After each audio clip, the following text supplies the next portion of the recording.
Not many openings have a huge fan club, a group of do-or-die enthusiasts for whom playing this or that particular line is the be-all and end-all of chess. Yet the Blackmar Diemer Gambit is one such opening. I suppose it's the thrill of giving up a pawn early in the game, the opportunity to blast out reams of home-prepared analysis, the audacity to strut your funky stuff in the poor guy's face. Yeah, I suppose I can see the attraction now. And believe you me, a lot of players want to do this. So join with me now on an idiosyncratic journey into the Blackmar Diemer Gambit. We will find the Gambit tricky and eminently suited to funky stuff strutting, albeit far removed from the aridity of World Championship matches and the dour wood shifting so prevalent in the upper echelons of chess. As Grandmaster Julian Hodgson once dryly remarked, if you want to pay your mortgage or you've got hungry mouths to feed, then don't do it. But for all the rest of us, the Blackmar Diemer Gambit opens up the door to enormous fun. The infamous Gambit is reached after the following moves. White plays d4, black d5, and now comes the Gambit move e4. D takes e4, knight c3, and I'd like to break down what exactly I'm going to be looking at on this tape for you. The first part of the tape will deal with the Gambit acceptance. That is, where black plays knight to f6, white plays f3, and black snaps the pawn off. E takes f3, knight takes f3. And obviously there's a wide choice for black in this position.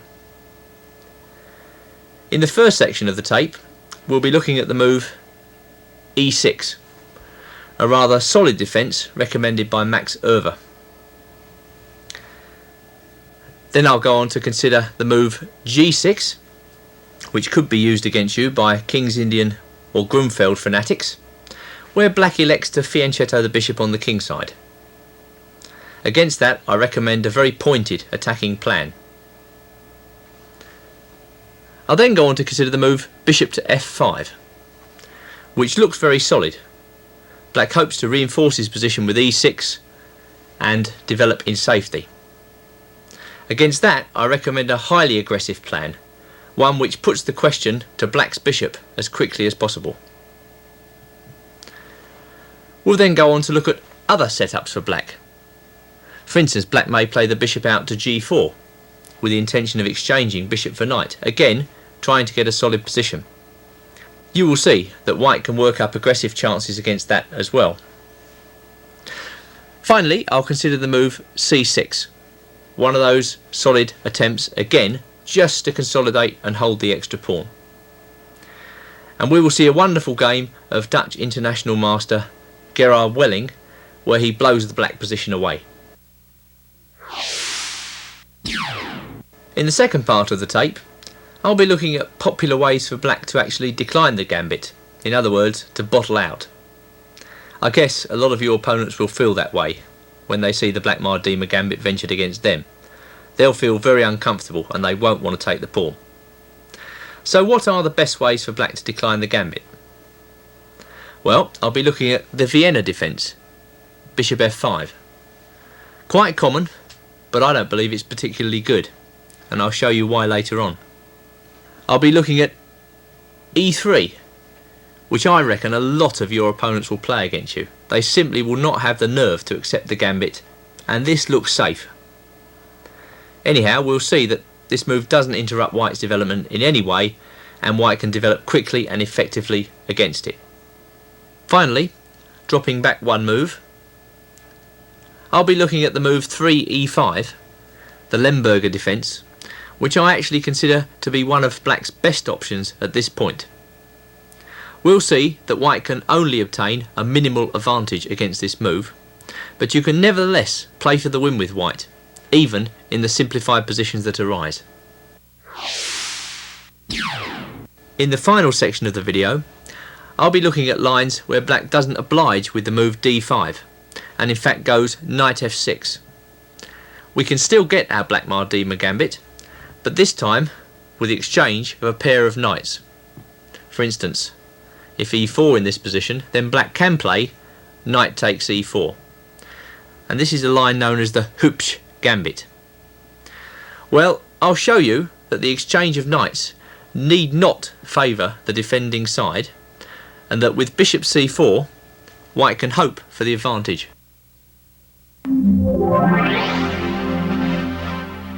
First up, we have the Over defence, named after the former world champion, Dutch Grandmaster Max Euwe.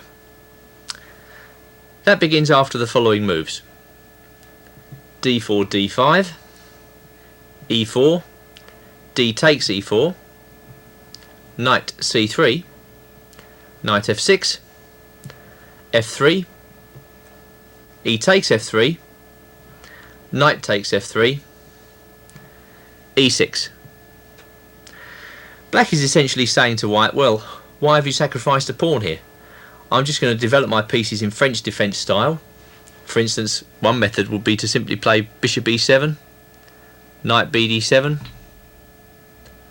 b6, bishop b7, and then play the move c5. It could be a French or a Caro-Kann, with white a pawn down. And that's black's argument. What is white going to do against this very solid setup? Well, one thing you'll learn as we go through this tape is that white must develop his pieces to the correct squares vis-a-vis the black pawn structure. And I reckon, now that black has played e6, that the right position for this bishop on f1 is d3. And I think that white can hope to put pressure on the black king side before he actually gets the chance to go through with his very solid plan. In this position, I recommend the pinning move 6 bishop to g5, because it puts an immediate question to black. How is he going to resolve this pin? Well, I'm sure most of your opponents will play bishop e7 here. I mean, that is the natural move, isn't it? But we should see a couple of alternatives, a couple of plausible alternatives in my view, and the way in which white gains the advantage against each. Not many really strong players will play h6 here, because they would view that move as a loss of time. But some people might do it. I think white's best move against h6 is simply to take the knight. Bishop takes f6. This draws the black queen out onto the open f-file. And now if white can just arrange the castle, for instance you can imagine his king on g1 and the rook on f1, then knight f3 to e5 will embarrass the black queen. For this reason, bishop b5 check is the correct move here, with the idea of castles and knight e5. Two lines illustrate black's sorry plight here. The first line is c6, but after that white should sacrifice a piece and castle immediately.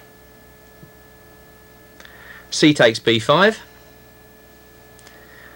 knight e5, threatening the queen and intrusion on f7. And now Diemer, in his original analysis, gives queen e7, knight takes b5, knight a6,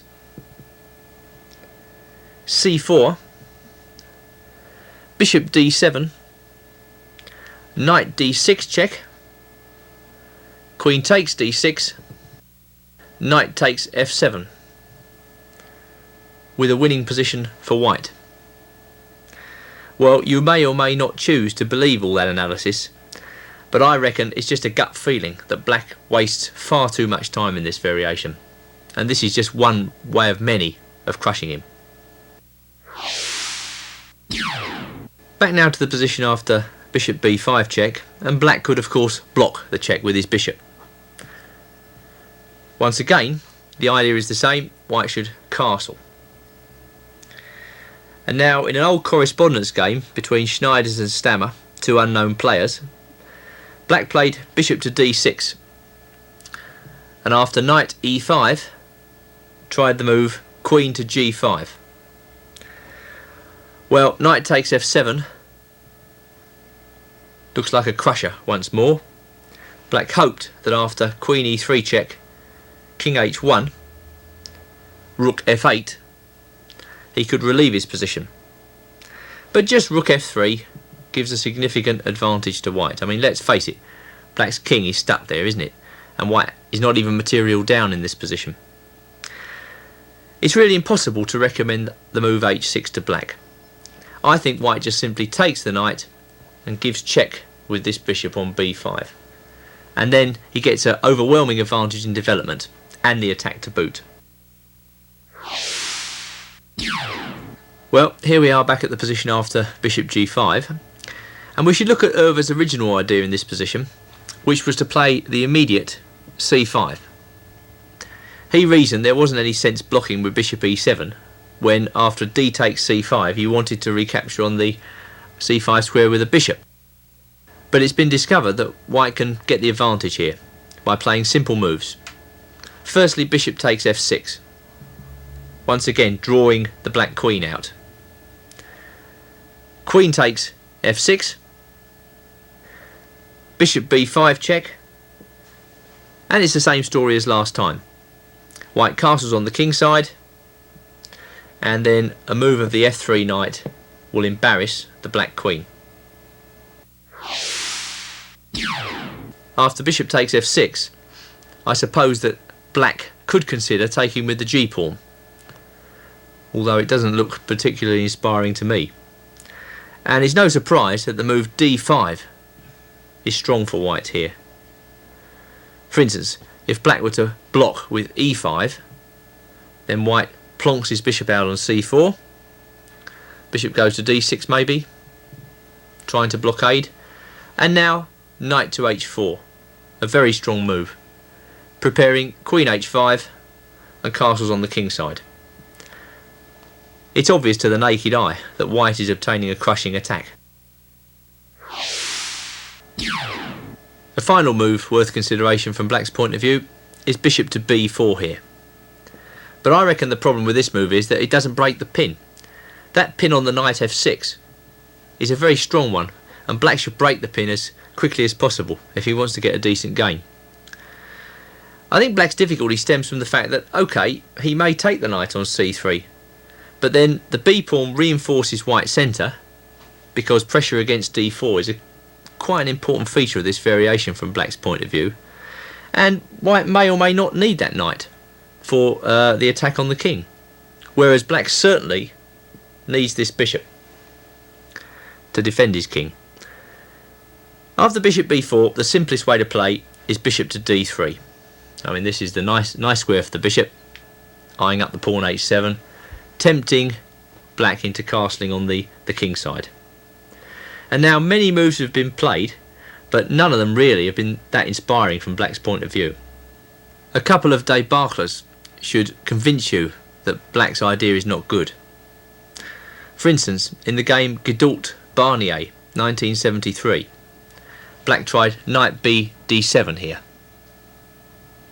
White castled, the most natural move in the world, and black took on c3, following up with c6. Well, in general, this is very passive play, and it's not surprising that white can exploit the defects in black's position. Gedult played knight e5, queen went out to b6, knight takes d7, knight takes d7, and you can see, it's obvious, the king side, black's king side, is very, very vulnerable here to a quick strike. And so it's not surprising that queen h5 is a very strong move.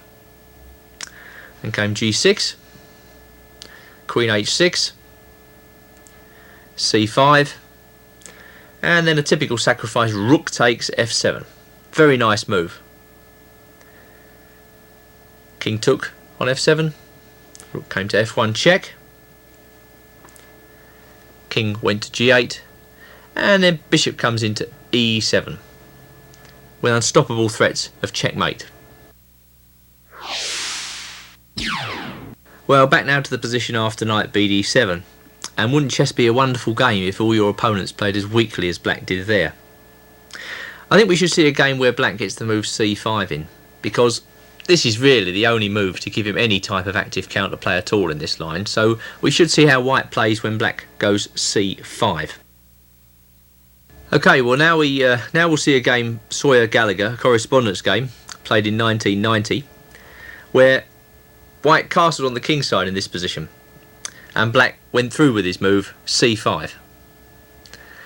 But the bishop on b4 is very uncomfortably placed in this type of position, and it took precisely 2 moves by White to exploit the poor position of that bishop. Sawyer went knight e5.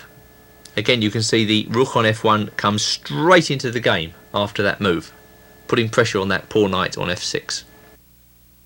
And Black played c takes d4. Then came knight e4, and a rather abject move by Black, bishop to e7. White's bishop captured on f6, and Black took back with the pawn. Now, in case you think that the two players are conspiring to produce the silliest move available, I should point out that if Black had captured back on f6 with a bishop, he gets knight d6 to worry about, and if he captures with the knight, he gets knight g5 to worry about, and in both cases White's position is actually pretty good. So if you were wondering why he played g takes f6, as indeed I was when I first saw this game, that's why. Anyhow, g takes f6 isn't that good anyway, because White now played this tremendous sacrifice, knight takes f7. And in many ways, I think if you play the Blackmar Diemer, you shouldn't be too worried about sacrificing pieces. You've just got to capitalise quickly on your leading development sometimes, and this is what White is trying to do. Well, that's a piece Black simply has to take. King takes f7. And White wasn't tempted to go queen h5 check just yet. Instead, he played knight g5 check. King went to g8, and the knight took on e6. And this should really be crushing. I mean, there are twin threats here. First of all, the white knight threatens the black queen, and secondly, if the queen gets to g4, it's curtains for Black. So there's only one move here. He tried queen to a5. Queen g4 check, of course. King came to f7. And again, I expected queen g7 check when I first saw this game. Sawyer finds something much nicer. He played bishop f5. And that's a rather lovely move, preparing queen g7 check and keeping that knight firmly cemented on e6. I think that really is a crushing move. Gallagher played bishop f8, no doubt after much cogitation at home. And then came knight g5 check, king e7, rook a e1 check, king d6, queen f4 check, king c6, rook e6 check, king c5, knight e4 check, king b5, knight c3 check, whereupon White wins. And I guess that's precisely the type of reason, precisely the type of game which attracts most people to play the Blackmar Diemer in the first place. Back now to the position after bishop g5. And of course the best move for Black here is bishop e7. Calmly breaking the pin and trying to get this solid formation I mentioned earlier, flexible development at the minor pieces, and eventually c5. And what gives this variation added spice from Black's point of view is that it's the recommendation of Grandmaster Joe Gallagher in his book Beating the Anti-King's Indians. So I guess if your opponents know you play the Blackmar Diemer Gambit, and there shouldn't be many of those, I think you should time your Blackmar Diemer Gambiting well. I mean, you shouldn't play it all the time, just play it occasionally as a surprise weapon. I think you'll score fantastically with it. But if they do get to know that you play this line, I'm going to show you a better way of playing this line for White, or what I consider to be better than the way Gallagher recommends in his book. So hopefully that will serve you in good stead. Well, after bishop e7, White should certainly play bishop d3. I mean, I think that's the correct square for the bishop against this pawn formation. And now there are several moves for Black. Firstly, we'll follow Gallagher's main line, where he says the best move for black is c5 in this position. Well, against that, I recommend d takes c5. And now he says black should play queen a5. It would be pointless to capture on c5 with the bishop. Black would be losing a tempo. We'll keep going with Gallagher's main line. White castles on the king side. And after queen takes c5 check, king h1. Well, I think this is something of an achievement for white for two reasons. Firstly, he can argue the black queen is quite exposed on c5, and maybe white can harry the black queen a little later on with his knight on c3. Secondly, white has safetied his king, and that's quite important in the Blackmar Diemer Gambit. For instance, there's no pawn on d4 that black can take with check anymore. That's often a key defensive resource. Now that the king is in the corner, black has got to concentrate over the next few moves on catching up with development. White, for his part, has got to continue developing pointedly and hope that his rapid development gives compensation for the pawn.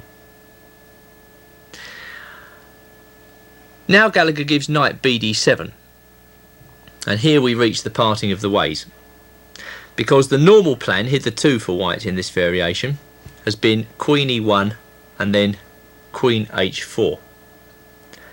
Against this idea, Gallagher recommends delaying castling for a little while, playing useful moves on the queen side, and then the queen on h4, if black doesn't castle short early, might turn out to be misplaced. I think a more flexible placement for the white queen is e2.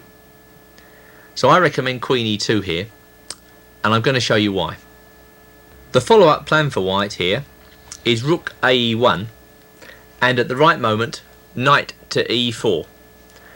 And I believe if white follows this idea, he'll get good chances. All the following analysis is mine. I take full responsibility for it. Let's say black has read Gallagher's book, and parrot fashion he just follows what Gallagher says, i.e. black should play a6 and continue to make waiting moves or development moves on the queen side while white tries to build up against the king. Okay, against that I recommend rook ae1, and now white has a very harmonious development. And should black play b5 in this position, in fact there are two options, I think the only options worth considering for black here are b5 and castles on the king side. So let's look at both. The first option is b5, and against that I recommend knight to e4 with two lines. In the first line, black is rather cooperative.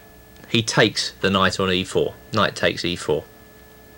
And then after queen takes e4, we reach a typical position for this development plan. Black is actually suffering a little bit here because his queenside development is not that easy to arrange. For instance, if he goes rook a7 in this position, which is a mistake, white simply plays bishop e3. So I think here black must play rook to b8, preparing bishop b7. And then I recommend bishop takes e7. It's a bit surprising that white can simplify, but look at that development, that strong development, the rooks on the E and F files. Queen takes e7, and now another centralising move, knight to d4. Right, well the point of this is clearly to threaten both knight c6 and knight to f5. And however black plays now, I think white gets good compensation. Let me take you a little bit further.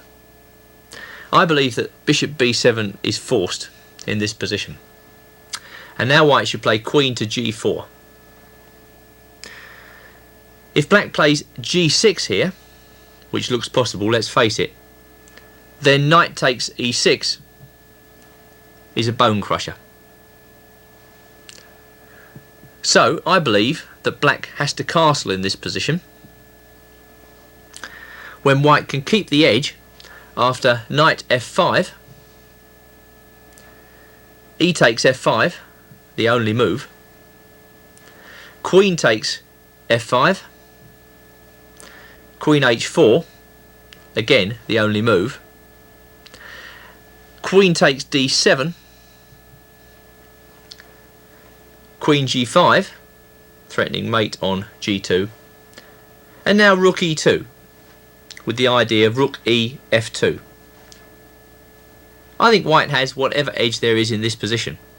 At any rate, it will be difficult over the board, with the clock ticking away, for black to have even got this far. So I think this is good practical chances for white, at least. Back now to the position after knight e4, and the second move worth considering for black is queen to c7.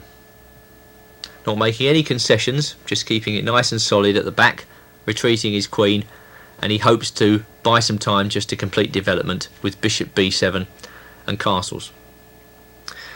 Well, I recommend now the move knight takes f6 check. It might seem rather odd to simplify, but I want to secure either the e4 or e5 squares for one of my pieces. For instance, there's a little trap which black could easily fall into here. He can go knight takes f6 in this position. And now I want to play knight to e5 here. The idea being that if black carelessly plays bishop b7, and some players might well do that, then you go knight takes f7 here, which again is a crusher, and completely logical because white's fully developed. For instance, king takes f7, queen takes e6 check, king f8, bishop takes f6, g takes f6, rook takes f6 check, bishop takes f6, queen takes f6 check, king g8, and now rook e7, which I think wins for white. Returning to the position after knight takes f6 check, black could consider taking back with the bishop. But then bishop takes f6, knight takes f6, knight d4 is a strong move, prohibiting natural development by black. For instance, what black would like to do in this position is just to mechanically play bishop b7, but then he runs slap bang into knight takes e6 again, which is the same sort of thing as happened last time. Black gets blown away in the centre. Well, let's say black is thinking to himself, well, I can't really delay castling forever, so this seems a good moment. My king side's rather solid, so I'll castle now, and a lot of players will be thinking that way. Well then, I think the move knight e4 is very strong here, and I'll give you two reasons why. Firstly, let's see what happens if black takes this knight. Now the placement of the queen on e2 becomes really strong, because queen takes e4, as you can see, threatens checkmate. So g6 is forced, and now I think that queen h4 gives white a very good position. It's interesting, you know, in the main line to date, white plays queen e1 to h4. This time it took one move longer to get to h4, but what does black play in this position? If he takes on g5 with the bishop, then knight takes g5, h5 is positively disgusting for black, because there are all sorts of sacrifices on f7, e6, g6 to consider, and black's kingside position looks like Swiss cheese. Very poor position for black, I consider. And if he plays f6 in this position, then white can play many moves, but perhaps simplest of all is bishop h6, which both attacks the rook on f8 and the pawn on e6. So white is getting back the pawn he sacrificed earlier, if he wants it, and the attack continues.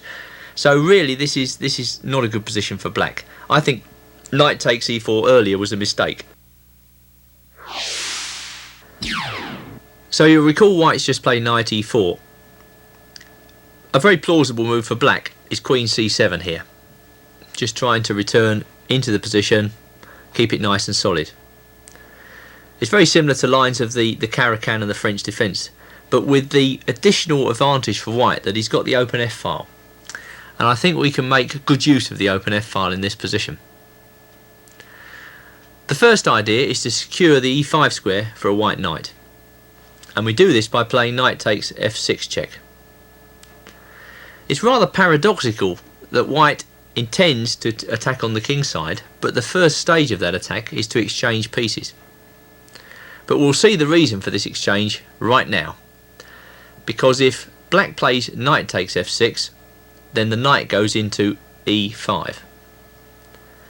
And actually, if we look at the kingside position, we see that all of white's pieces, all 6 of them, are trained on black's kingside, whereas the bishop on c8 and the rook on a8 are not participating in the defence in any way.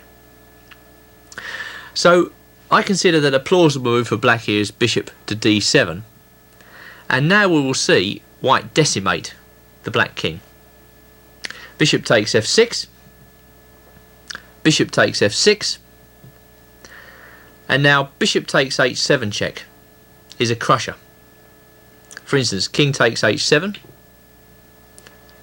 queen h5 check, king g8, rook takes f6,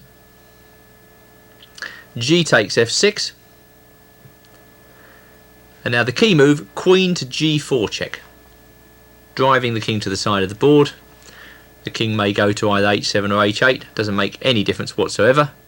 Let's say he goes to h7 to try and keep out of the range of black's knight. Well, now rook e3 wins the game. So it's not so simple. Black's kingside is not very solid at all. There are hardly any instances that I know of a modern day grandmaster recommending a line for black against the Blackmar Diemer Gambit. So I thought it was important to look at Gallagher's analysis critically and try to find something against it. I hope that the plan of queen e2, rook a1 and knight e4 meets your requirements if you intend to play white here. I believe certainly that it gives white the initiative, and that initiative will put pressure on black, particularly if black players are just parrot fashion trying to repeat Gallagher's suggestions, as indeed many of them will.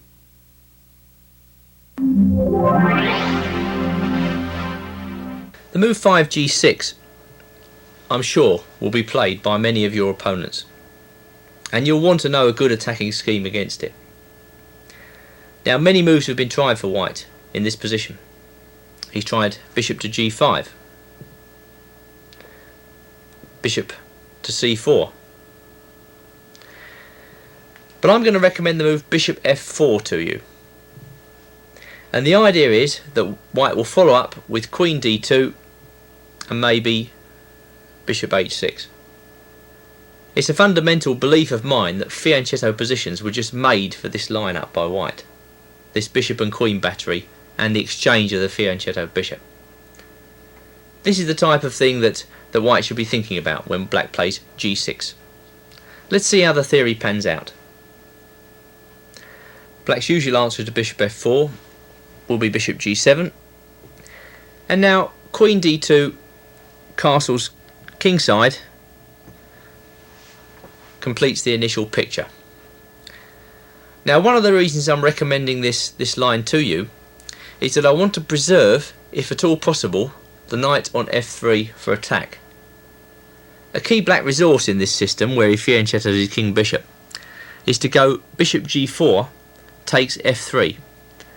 And you often find that this blunts white attack for 2 reasons.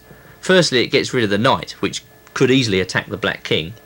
And secondly, it enables black much more easily to mount pressure against d4. If we play the line this way round, we can certainly answer moves like bishop g4 with knight e5. And that will make bishop g4 completely redundant as far as I can see. So this is a major gain for white in playing as we do.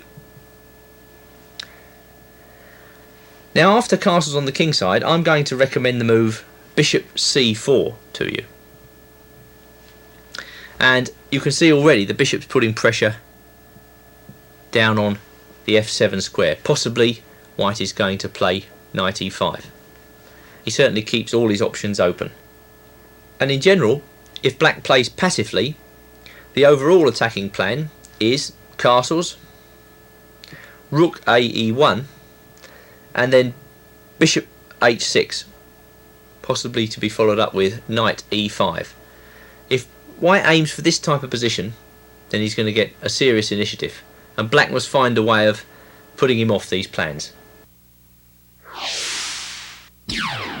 Let me show you some games and typical play that might result from this position. The first move black may try is c5.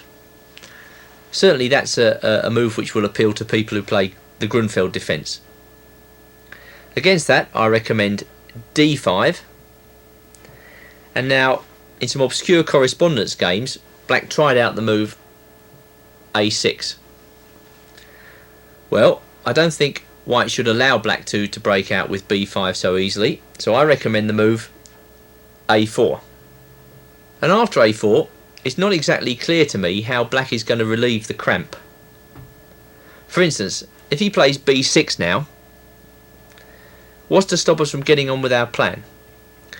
We castle short,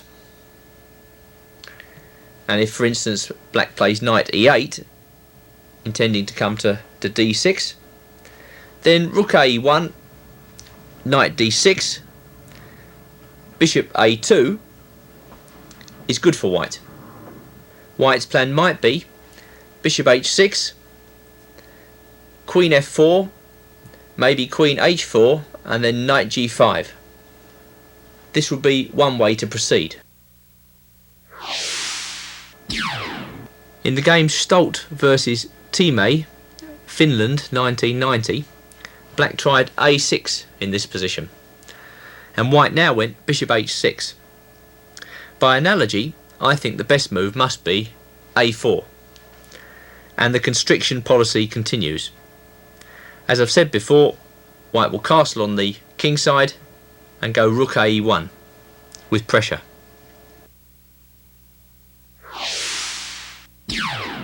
Black has also tried c6 in this position. In fact, I can just see lots of your opponents doing that. And we'll follow the game Debert versus Gibbons, Columbus, Ohio, 1978, where white simply castled. Black went knight bd7, bishop h6, knight went to b6, white dropped his bishop back comfortably to b3, and now black played knight bd5, hoping to either exchange pieces or block the bishop on b3 out of the game. Rook a1, white could play this position with his eyes shut, perhaps that's one of the advantages of playing in this way. And now bishop came out to g4. Now white played a very strong move. He played queen to g5. Bishop captured on f3. By the way, white could have played knight e5. But anyway, queen g5 was stronger. Rook takes f3. Knight takes c3. B takes c3. e6. But after bishop takes g7, king takes g7, queen e5, black suddenly found to his dismay that the pin had cost him the game. There's no answer to white's threat of rook e to f1. Black resigned. Finally, knight bd7 has been played for black here. And now white faces a decision: should he castle on the queen side or castle on the king side? Well, clearly possible is the plan we've just mentioned, i.e. castles on the king side, rook a1 and bishop h6. That's clearly quite playable for white. But just to show you something a little bit different, let's see the game Diemer versus Kloss, a correspondence game from the 1950s, where white castled on the queen side. Well, black played a6, trying to get some counterplay going, and white went straight for the throat with h4. Black went b5, bishop b3, and now it seems to me that black played a bad move here. I mean, I don't really understand this move, knight h5. I guess black should play the move h5 and hold up white's attack. But then you start to see weaknesses on the g5 square. For instance, knight g5 might be a very strong move already. You start to see some weaknesses on g6 and f7. This is not a very nice position for black. Over the board, I just get the gut feeling he'd be hard pressed to hold this game. So, knight h5 was played. White went g4. Knight takes f4. Queen takes f4. And it's interesting to see that white can do without his dark square bishop because his advantage in development is so great. Now clearly black was afraid of h5 followed by queen h2 and an attack down the h-file. So he played h6, hoping to block things up. But after g5, h5, queen e4, he found himself in a hopeless position. There's a double attack on here. The rook on a8 is attacked. White also threatens the ruinous queen takes g6. So in this position we can say that black is lost. By and large, we can say that the variation with g6 gives white easy play. His plan of bishop f4, queen d2 and bishop c4 is easy to understand and very pointed. I think over the board, in a practical situation, this plan is going to give black a very hard time.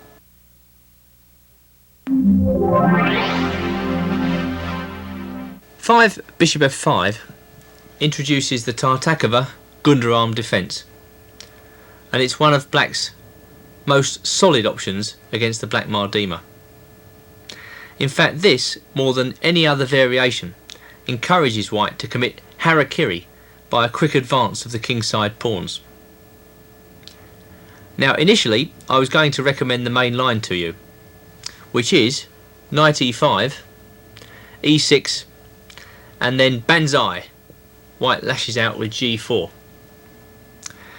Well, this is all very well, and there's a huge body of analysis built up around this exciting line. But I simply don't believe, examining this analysis, that it's any good for white. I think there's several lines for black which are seriously underestimated. Let me just show you one of them. Bishop e4 is supposed to be a wild and woolly move, the complications of which have not yet been fully worked out. The books give, all books, not just one or two of the books, every single book on the Blackmar Diemer I can find, and believe me, I'm surrounded by about 6 or 7 of them at the moment. Knight takes e4, knight takes e4, and now queen to f3. This is supposed to be a good move for white. Anyhow, there are lots of moves for black here, but a move which is supposed to be very bad for black is queen to h4 check. And then there's some old analysis which runs king d1, f5, queen b3, and white wins. Well, this is all very well, but what happens if black simply plays knight f2 check here and takes the rook? I didn't really understand that, and the more I looked to the position, I couldn't comprehend what white was aiming for in this position. Because after king e2, well, let's hack the rook off. Knight takes h1. There's no mate after queen takes f7 check. I've checked this variation on a Pentium 200 using Fritz 4, and there's certainly no mate for white. The other variation is queen takes b7, which at first sight looks good, but at second sight black can play queen f2 check, king d3, and take the bishop off with check. This is also certainly absolutely no good for white. So this is just a sample of how the analysis, the optimistic analysis, has tended to favour white in the past, and which, in the cold light of day, fails to deliver. So I really can't recommend the main lines with knight e5 and g4 to you. For the most part, I think they're a load of garbage for white. I think white's got to find a rather unusual move which puts pressure on black immediately to find a good reply. And for that reason, I'm going to recommend a very unusual move here, and that is knight to h4. Black can easily go wrong in this position.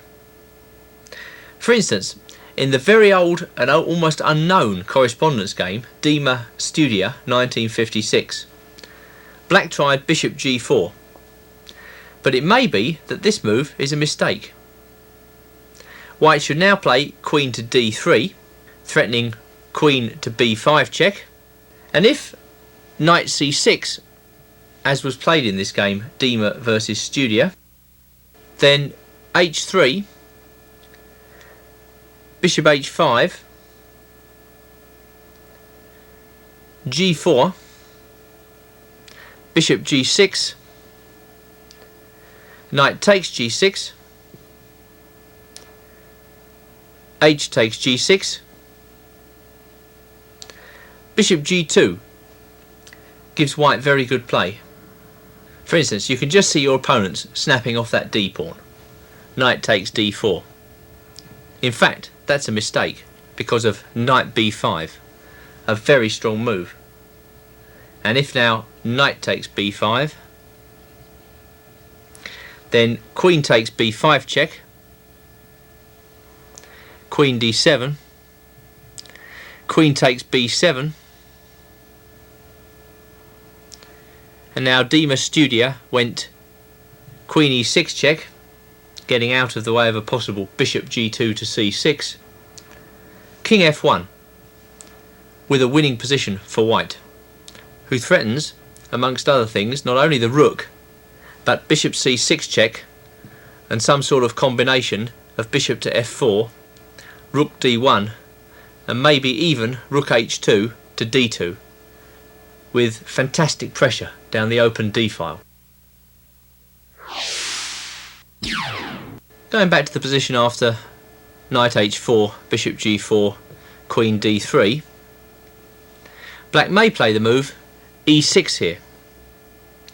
But then comes not queen b5 check, which is playable, but rather h3, bishop h5, g4, bishop g6, knight takes g6, h takes g6, bishop g2. With typical Blackmar Diemer play after moves like c6, castles on the king side, to be followed by bishop g5, rook f3 and rook a f1. By these means, white gains the initiative. So back now to knight h4, a move which any self-respecting buddy Garry Kasparov will be proud. And we'll look at the move bishop g6 here, which is supposed to be black's best. I don't rate it too highly, and knight takes g6 will be my reply every time, with the idea that after h takes g6, queen f3 is strong. Here black should play c6, and now Diemer's recommendation is bishop f4, which he tested in some correspondence games with Gunderarm. Two moves were played for black here. In some games, black played the risky queen takes d4, which as far as I can see gives white excellent chances after rook d1. I consider this to be too risky for black. White could also consider bishop d3 here, with the intention of castling on the queen side, and rook e1. This type of pawn grabbing could easily rebound in black's face. But according to Gunderarm, the move e6 in place of queen takes d4 is no easy ride for black either, after castles on the queen side, when white has ample attacking opportunities based around the quick advance of his kingside pawns. As the game continues, I imagine that the bishop on f1 will sit on c4 or d3 and become stronger and stronger as white prizes open the kingside. e6 was a recommendation of part-time chess player, full-time chess publisher and poker player Ken Smith, but I think this is nonsense for black. For instance, knight takes f5, e takes f5, queen f3, and in the correspondence game Peters versus Berger, USA 1971, black played c6, queen takes f5, g6, queen e5 check, and ended up with a rotten position. Smith should stick to the green baize cloth rather than the checkered board. Summing up, I believe that knight h4 is a very interesting way of meeting black's rather routine-like bishop f5. It certainly puts immediate pressure on black, and I don't think any black player will be expecting it. Therefore, they're that much more likely to make a mistake. We're in virtually uncharted territory here, and it shows that even you can be a pioneer in what is one of the main highways of the Blackmar Diemer Gambit.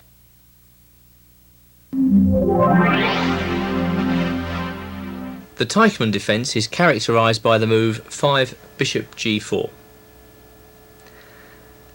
In fact, I would like to encourage black to exchange his bishop for the knight on f3, because I believe this speeds up white's development.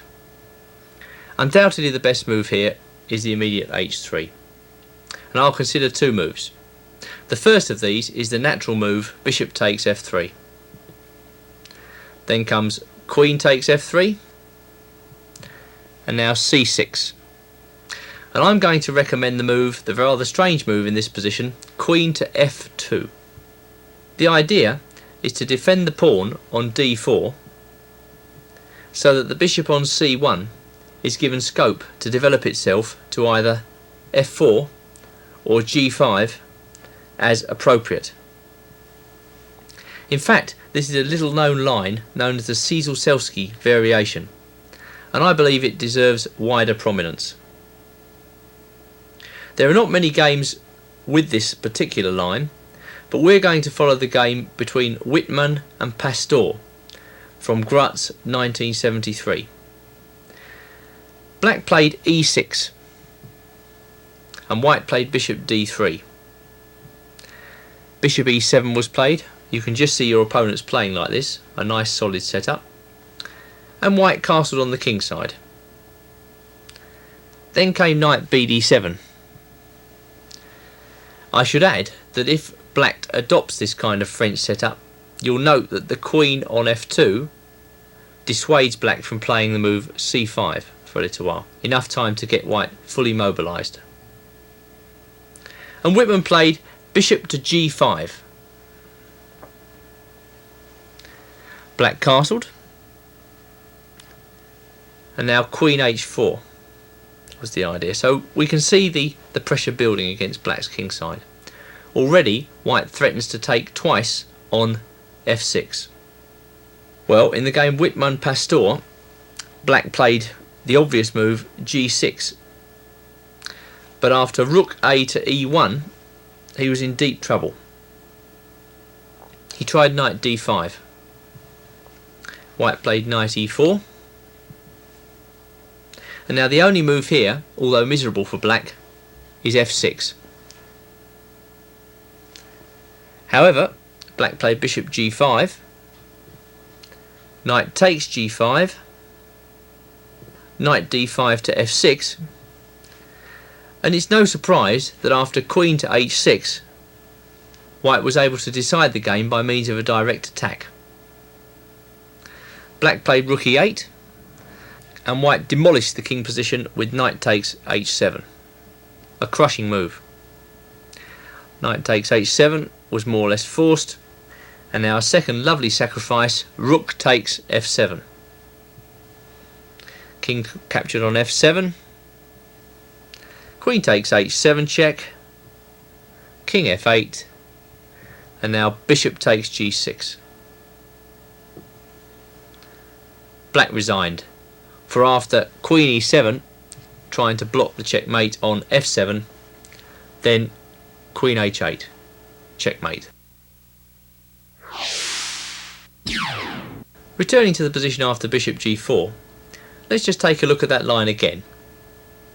White plays h3, bishop takes f3, queen takes f3, attacking b7, and black plays c6. Queen f2 by white, the key move in the line. And once more we'll look at the move e6, which I think a lot of your opponents will play. We've mentioned time and again that against this particular black pawn structure, the king bishop belongs on d3. So I recommend bishop d3 here. And let's imagine black gets a bit more aggressive than just playing the solid move bishop e7, and he tries bishop to b4.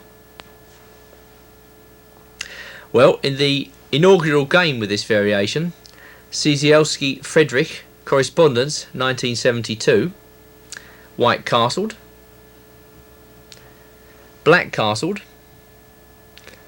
but after queen h4, knight bd7, bishop g5, black was getting into trouble in a similar way to that which we've just looked at.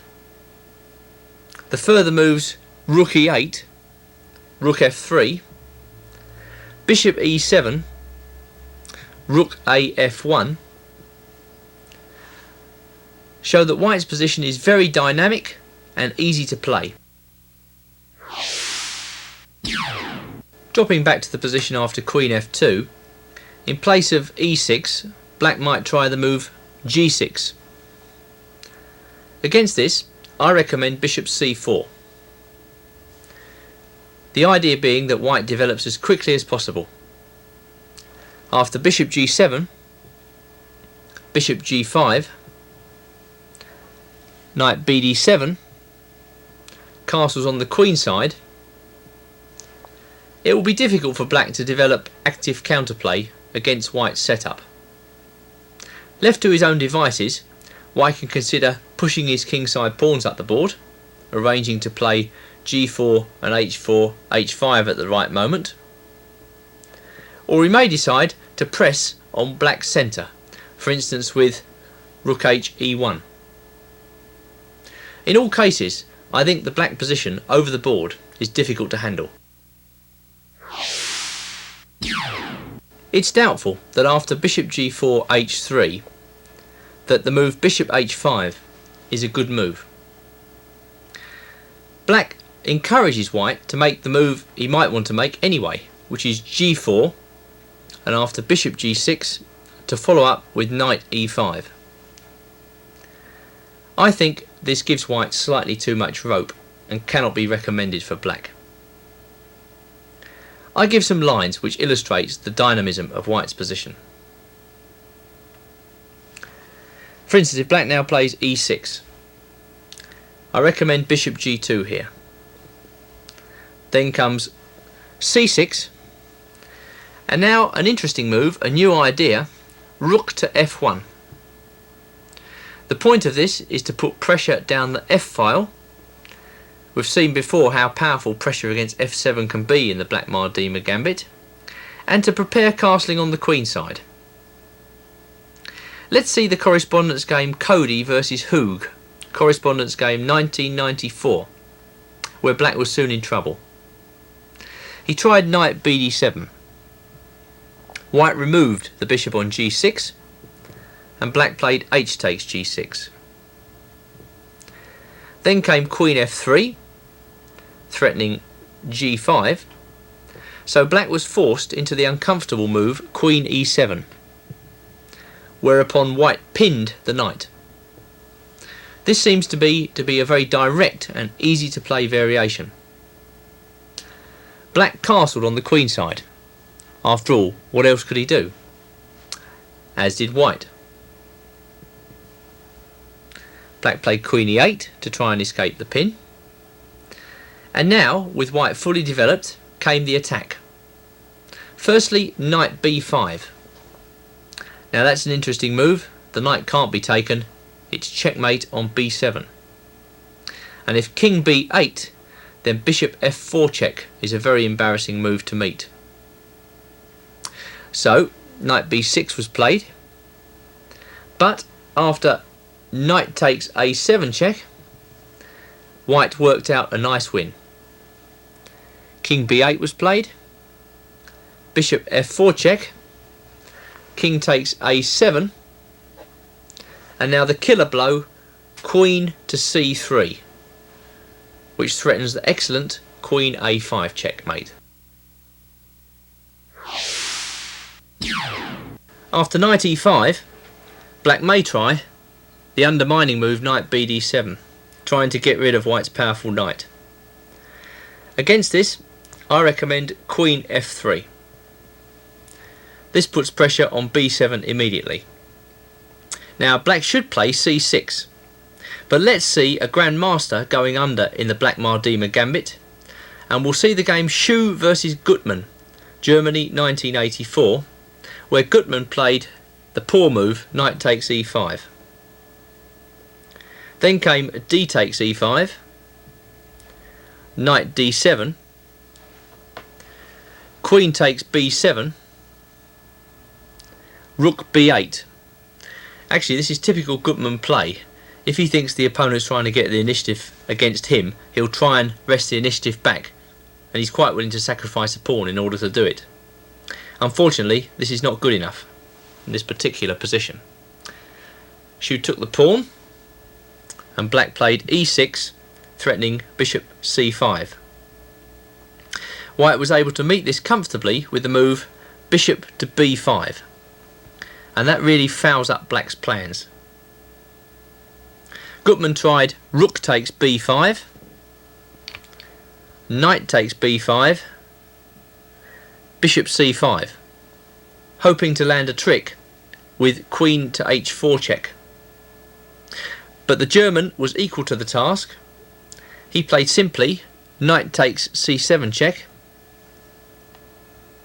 king f8, queen b7, queen h4 check, king d1, king e7,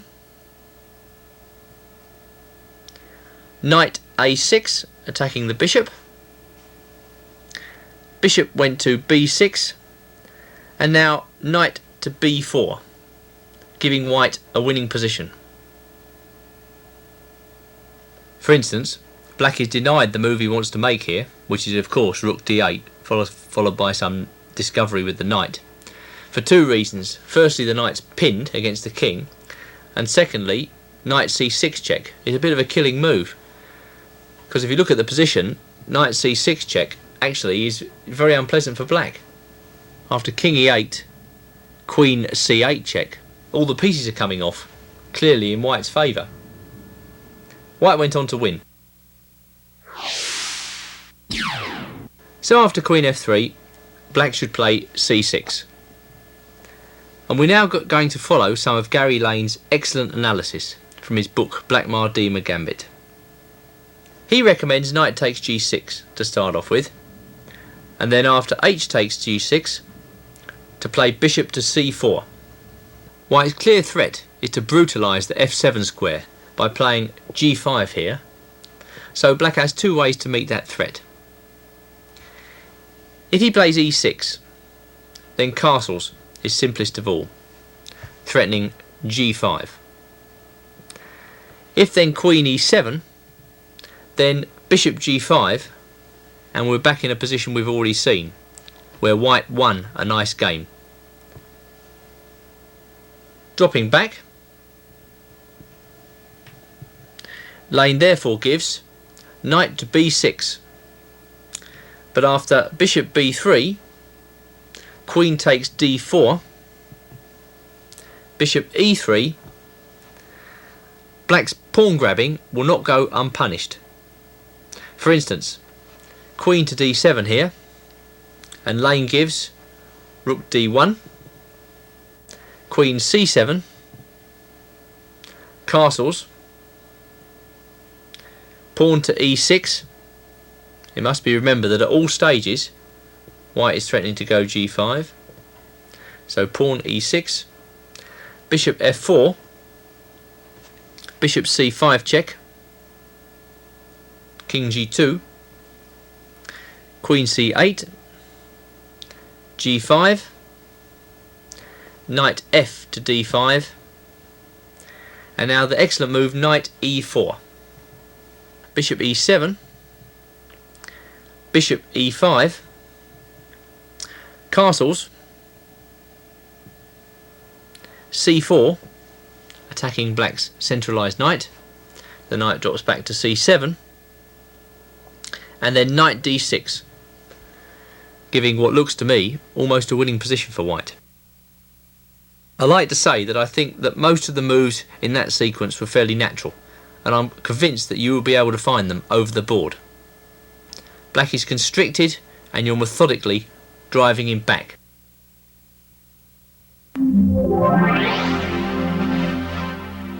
An outwardly solid move for black is c6. This is known as the Ziegler defence. Against this move, I want to recommend a direct approach. White should play bishop to c4. En passant, he sets a little trap. If black is silly enough to play the move bishop g4, then knight e5 wins immediately, with a double attack against f7 once again, and the bishop. Bishop h5, queen takes h5 is cute for everyone except black. Knight takes h5, bishop takes f7, checkmate.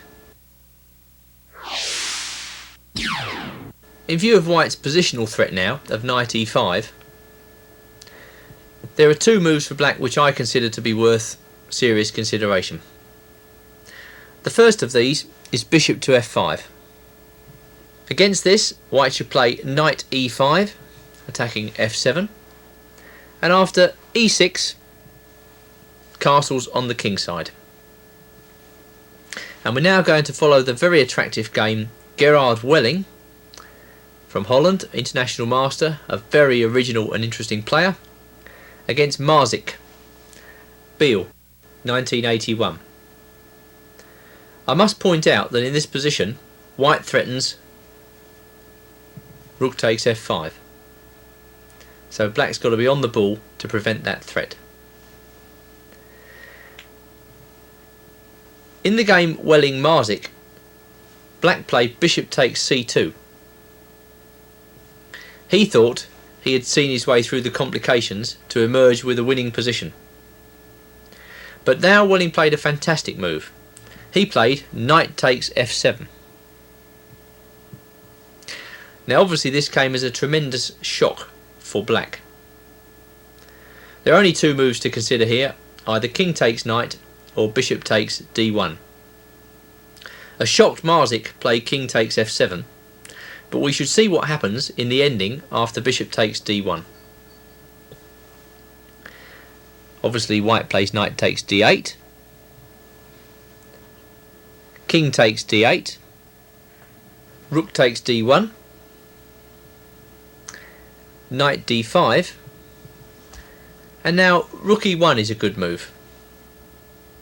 Another game of Welling's against a poor unfortunate called Robel, Luxembourg 1982, continued from this position, bishop b4. But after rook takes e6, knight takes c3, b takes c3, bishop takes c3, the king hunt began with bishop g5 check. And you can see that it's a king hunt which black is very unlikely to escape from. He tried king d7. Rook e7 was the simplest move on the board to play. And after king d6, Welling played rook to d1. Well, black's all tied up. He tried h6, but rook e6 check, king d7, bishop f4 left him perhaps even more tied up than before. Basically, black has a really hopeless position here. Rook e8 was the miserable move he tried. What else? Rook d6 check, king e7, and now a nice move, rook to d3. Not only attacking the black bishop, but threatening a check on e3. Black played bishop b4, but with the introduction of white's other rook into the attack, black couldn't possibly survive. King f8 was played, and a beautiful move to finish, rook f6 check. Black resigned in view of g takes f6, bishop takes h6, checkmate. Very nice. Back to the position after knight takes f7, with black about to be marzicked. He tried king takes f7, but now the key to the whole position lies in the move queen g4. This is the really good move. White doesn't capture the piece at c2, instead he reinforces the attack on e6. Obviously, if bishop f5 now, that doesn't halt white's attack in any way. Rook takes f5 would be a very, very good answer, with unstoppable threats. So, poor Marzik went queen d7, and a piece down, a clear piece down, Welling built up the attack with bishop g5. Then came knight a6, bishop takes f6, g takes f6, and another lovely move, d5. Well, this position's pretty hopeless for black. Knight c7 was played. That was the point of knight a6. He was hoping desperately to defend the e6 square, but after d takes e6 check, knight takes e6, rook a e1, white's attack runs on oil wheels. There weren't many more moves. Rook e8 was the defensive move. Knight e4, bishop takes e4, rook takes e4. White's threatening to hit that knight one more time. Bishop c5 check, king went to h1, rook e7, queen h5 check, and Marzik resigned. If he goes king f8, then rook takes f6 check, his curtains. If he goes king g7, then rook g4 check, forces mate. Knight g5, rook takes g5 check, f takes g5, queen takes g5, checkmate.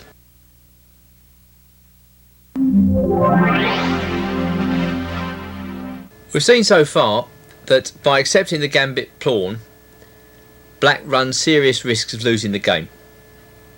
Lots of your opponents will be too scared to take that pawn on f3, and there are a few good ways of declining the gambit. One of these ways is to play bishop f5 on move 4, and this is known as the Vienna defence. Now I reckon the best way for white to go against this line is to play it safe. Get your pawn back first and then try to grind back down. The way to get the pawn back is g4, and if bishop g6, simply g5.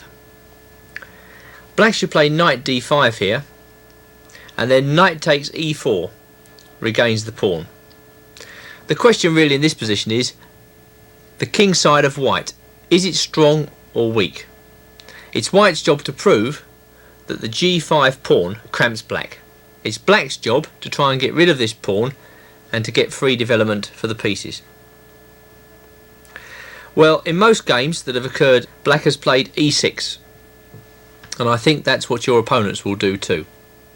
Now, originally in this position, I was going to recommend the move c4, as played by Tartakova against Simonovic, Paris 1954. And I was getting very excited about the prospect of showing you a trap in this position, which all the current Blackmar Diemer books on the market give.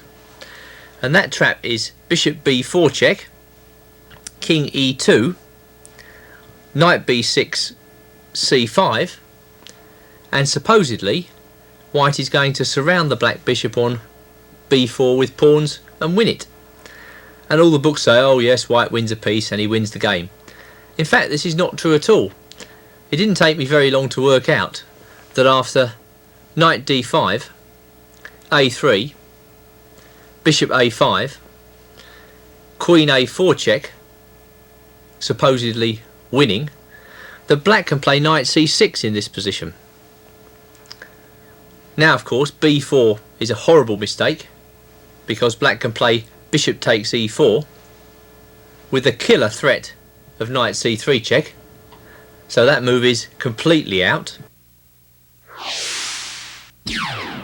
And if he doesn't play b4, for instance he plays a move like king f2, then castles on the king side is very murky indeed. Far from a straightforward win of a piece, over the board, in a practical sense, I would like to be white in this type of position, with my king out in the open. Accordingly, I'm going to recommend the move 8h4, a move mentioned in Gary Lane's book, but which leads to some totally bizarre positions. Black has tried 4 moves from this position. The first move to be considered is bishop b4 check. This is a trappy move, and white should be on his guard. What he should not do is to play c3 here, which allows bishop takes e4, f takes e4, knight takes c3. I believe that this position is good for black. But after king f2, it seems to me that white is ready to push the black pieces back. For instance, he can kick off with a3. He can then follow up with c4. And if he can park the king at g2 and follow up by developing his remaining pieces, he keeps a space advantage and should be able to put some pressure on black. A very strange position occurs after bishop d6, when white encourages black to do his worst with h5. And in the game Berger versus Dutman correspondence, black was tempted. He played bishop takes e4, f takes e4, bishop g3 check. Looks strong, doesn't it? But king went to e2, knight f4 check, king f3, queen takes g5, and now black found to his dismay that knight e2 snared one of his pieces. More Blackmar Diemer fun occurs after the move knight d7, when in the game Stradsdins Evans, New England 1969, white played a3, bishop takes e4, f takes e4, knight 5 to b6, and now some extraordinary chess occurred. White played c4, bishop e7, b4, and now he's moved all his pawns but none of his pieces. I guess if white could remember to develop some of his pieces, he'd probably have a pretty good game here. Well, this fantastic game went on h6, and white played c5, the knight went back to c8, and now knight f3 gave white quite a pleasant advantage. Ideas include rook a2 to g2 with kingside pressure. A final move to have been tried here was c6. Against that, I recommend that white plough on with h5. And in the game Schneider's-Burton Correspondence 1960, black played bishop f5. Then came c4. Bishop went to b4 check. King f2. Bishop takes e4. F takes e4. Knight e7. White played knight f3. Black played c5. That doesn't look too good to me. Well, the first move that came to my mind in this position was d5. I mean, that must be positionally good, cramping black slightly. But Schneider's found something better. He played a3, continuing to push his pawns. Bishop went to a5. Queen came out to a4 check. And after knight d7, he played d takes c5. White's plan here should be just to play bishop e3, rook d1, and then b4. And black's position is lost. It's amazing, but he's lost.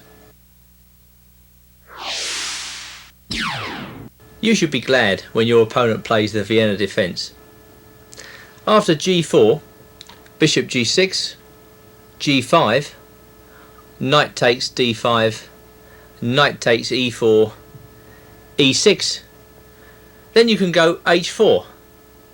What better chance will you ever have of being able to push all your pawns? A move that's often used by players who want to avoid the complexity of the gambit accepted lines is 4e3. I'm afraid I don't think very much of this move. After bishop takes e3, it seems to me that white has been assisted in developing his position, and he has a choice of attacking plans. Obviously there are a lot of things that black can do in this position, but I'll just show you two effective white layouts. For instance, a common move here might be bishop f5. You could say that that is the move which gives white the most trouble in the Blackmar Diemer Gambit, whether in the accepted or declined variations. But here, thanks to white's already accelerating development, I believe it gives black nothing other than the inferior game. The best move now is bishop c4, and if black plays e6, just play knight g e2. The general layout for white is to go queen d2, g4, h4, and then maybe castles on the queen side, followed by knight f4. In my opinion, the bishop f5 is only a target for white pawns and encourages white to take the initiative. The second half decent layout for black, if he must play this discredited variation, is to play g6. But again, white has no problems putting his pieces on excellent squares. One good plan might be queen d2, bishop g7, bishop c4. Then, however black treats this position, the general plan must be to deny the bishop on c8 a decent square. For instance, white may achieve this by the following means. If black now plays c6, white can play knight e2. Black may castle, and he castles on the king side as well.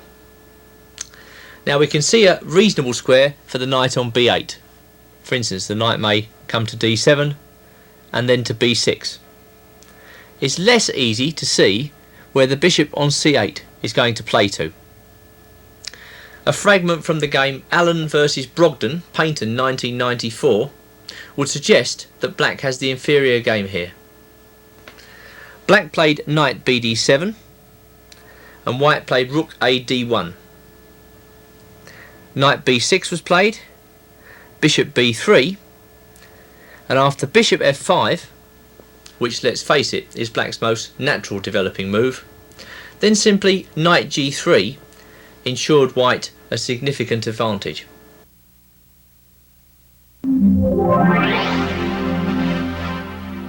The Lemberger defence is a free and easy way to open up the black pieces.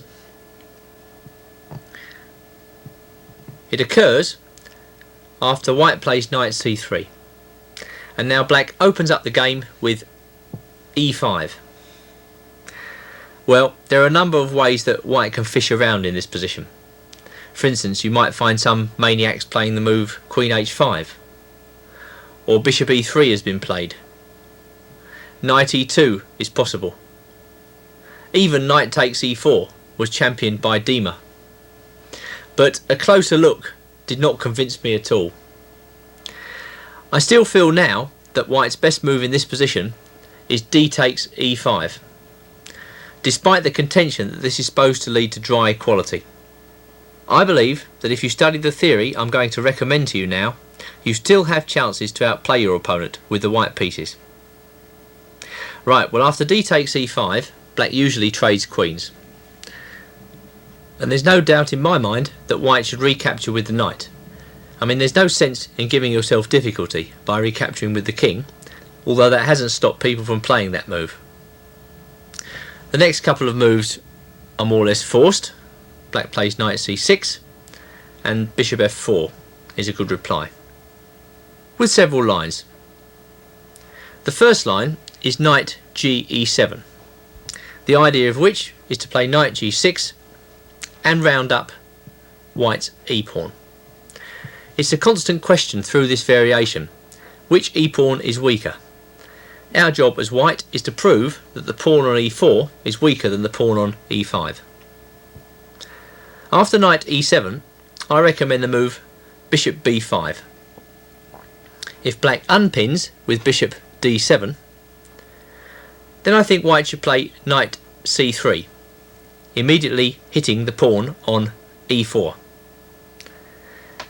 And if knight to g6, I think the best move now is knight ge2. White is willing to give up the bishop on f4 to keep momentum going. Knight takes f4, knight takes f4, knight takes e5, bishop takes d7 check, knight takes d7, knight takes e4. And we're going to carry on with some century-old analysis by a man called Van Poppel. It seems as though this position must be dead level, but I still believe white has some chances. He may still play for the edge. For instance, Van Poppel gives bishop c5 here. Of course, black need not play that. Now knight takes c5 is the recommendation of Gary Lane. And if knight takes c5, castles on the queen side, black castles, and now f3, taking away the e4 square from the black knight. Well, you can say that this position is extremely dry, but black has still got something to cope with. White is still threatening maybe a move like rook d5, and if the knight moves somewhere, the rook comes to d7, which black could well do without. So I've looked at the following move for black, which I think is logical. Black should play rook a d8 here, challenging the file. Rook h e1 is the best move by white, and if rook f e8, which I think you'll agree is a decent enough move, rook takes e8 check, rook takes e8, and now b4. And whatever edge here lies with white, it must do, because he controls the d file and the rook is coming down to d7.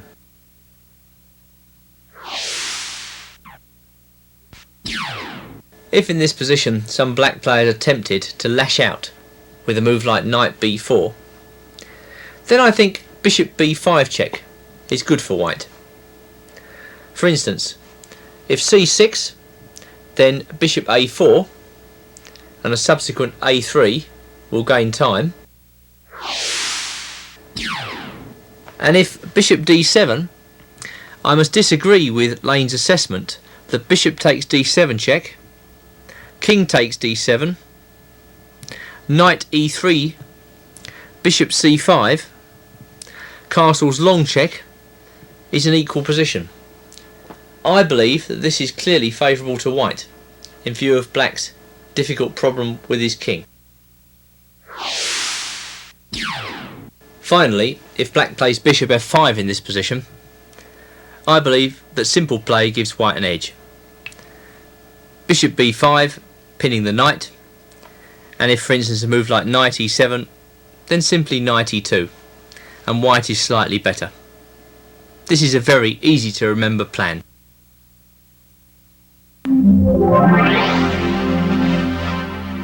If you thought that the move order d4, knight f6 would be a problem for white, then don't fear. We can still play our Blackmar Diemer positions. The only difference is, after e4, we enter the world of the Foxy Gambit, where black plays knight takes e4 instead of d takes e4, and offers white the chance to exchange a pair of minor pieces. I believe this gives white additional chances to those which we've seen already. The best move in this position undoubtedly is bishop c4. And now I will give two possibilities for black here.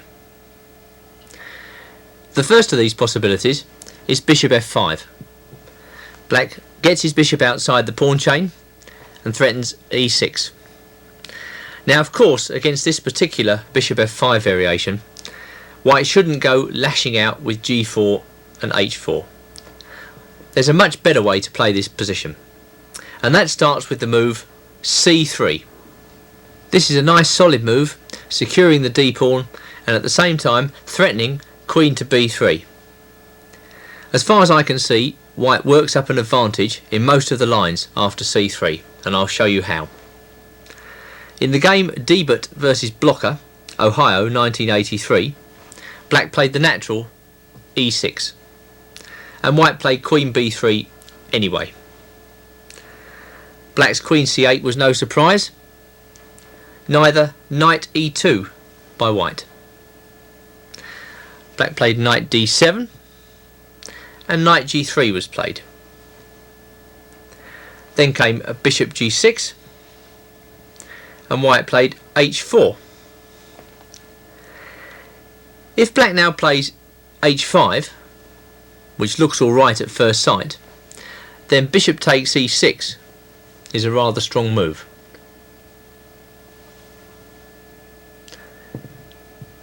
For that reason, Blocker played knight b6. But I think I found an improvement on Debut's play in this game, which gives white a secure advantage. First of all, we'll play h5, as white played, and after bishop f5, snap off the bishop. Knight takes f5. If black doesn't want to lose the pawn at f7, he has to take white's bishop on c4. But that allows knight takes g7 check, bishop takes g7, queen takes c4. The upshot of the complications is that white has regained the gambit pawn that he gave away and has a nice secure central position. Now in the game Debut Blocker, I've got no queries with black's next move, queen to d7, nor the tempo gaining bishop f4. Black played c6.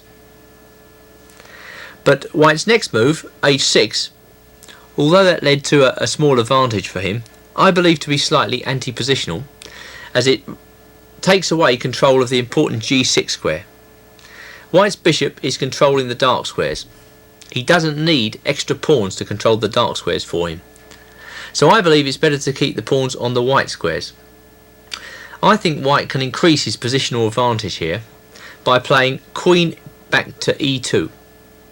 And the idea of this is to hit the pawn and to go f3 if need be.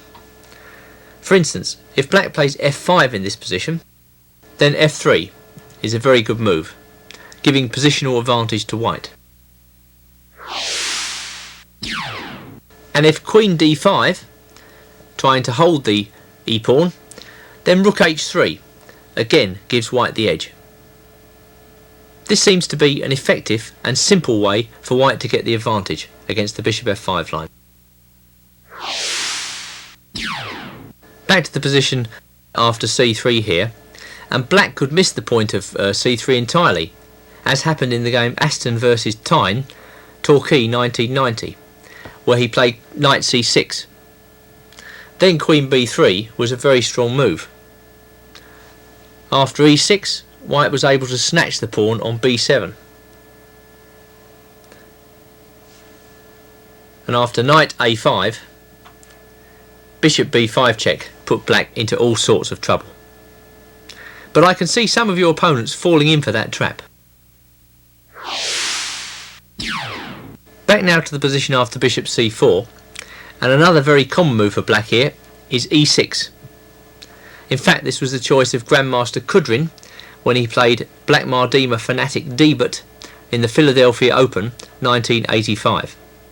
We'll see more of that game later on. But for the moment, I'm recommending the same move as against bishop f5, c3. Again, it secures the centre. Queen b3 might prove useful at some point. White is asking black to find an effective deployment for his pieces. Two moves have been seen to date. Black has tried knight d7, although this was not actually Kudrin's choice. And after that, I recommend the move f3, in true Blackmar Diemer style. If knight f6, I think queen e2 is a good move here, with the following line. E takes f3. It was very difficult for black to refuse that offer anymore. Knight takes f3. Bishop e7. White castles. Black castles. And now an excellent move here is knight e5. If black now plays c5, incidentally we saw a similar position to this in the Irva defence section, then taking on c5 is good. Bishop takes c5 check, and the king goes into the corner. With the follow-up, bishop g5, rook f3, and rook a to f1. This sort of position might even be better for white than those we've already looked at in the earliest section on Irva's defence, because there's no white pawn on d4 to worry about. So the pressure on black's king side is very, very strong without any weaknesses. In Dieber Kudrin, black played bishop d6. White's reply was blunt. He played queen to g4, hitting the pawn on g7. The Grandmaster castled, and white played bishop g5. He could, if he'd wished, taken the pawn on e4. Kudrin played e5, and Diebert played queen h4, and black played queen e8. Presumably, black was happy to encourage complications against a lower rated opponent, but he nearly came unstuck. White played knight e2, e takes d4, knight takes d4. And now once again, the encouragement of complications with h6. Well, lots of Blackmar Diemer players would simply sacrifice on h6 without a moment's thought. But Diebert preferred a more restrained build-up. He played bishop to e3. Now g4, g5 is very much on the cards. Black played king h7, and white went g4, whereupon Kudrin centralised his queen, queen to e5. White ploughed on with g5, and black went knight d7. At last white castled, but on the queen side. Knight c5. It's quite interesting how white worked up an attack in this game. It looked as though he was going to castle short at one moment, but suddenly he castles long, and after 16 rook dg1, the pressure's really on black. Kudrin played bishop e6, knight takes e6, knight takes e6, and rook to g4. Black played bishop c5, And now comes a very strong move by white. He played g6 check. F takes g6. The move rook takes e4 really should win the game. Black struggled on for a little while with bishop takes e3 check. F takes e3. Queen to g5. But after bishop takes e6, white has a winning position. Amazingly, he failed to convert this position, and the game was actually drawn in 66 moves, which just goes to prove that the good player is always lucky. I think you'll agree with me that this gambit is well worth playing. We have challenged many of the current theoretical assessments on this video, and by and large, the gambit has emerged in fine shape. Provocative, challenging and risky, the Blackmar Diemer Gambit strides forward into the 21st century. A colossus of the gambit scene.